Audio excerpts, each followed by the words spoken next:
Hi, I'm Fiona, the Pelvic Floor Physio from pelvicfloorexercise.com.au, and today I'd like to talk to you about the Aquaflex cones. They come in a set of 2 with some weights. What we start off with, we have the 2 size cones. We normally start with the larger size and we have it empty. These cones do unscrew and we can pop weights into them, which come with the set, and you can gradually increase the number of weights in there. It then screws back on and you insert the Aquaflex cone like you would a tampon. The pelvic floor muscles can then detect that there is a small weight there, and it gives you feedback as to when to contract your pelvic floor.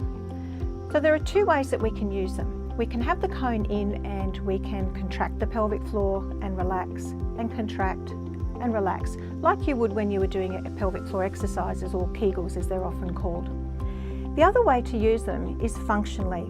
So you can do activities that you would normally do every day. For example, you might hang out the washing, or empty the dishwasher, or make the bed. If you have this in the vagina as you do that, the pressures in the tummy as you bend over, for example, to pick up the washing basket, will make you aware of them and encourage you to contract the pelvic floor at the correct time, which is when you're loading up the organs and the pelvic floor muscles there. Once you can hold the large cone in empty, you can start to add the weights. And if you progress to finding that too easy, then you progress to the smaller cone and go through the same process, and you can add the weights into those as well.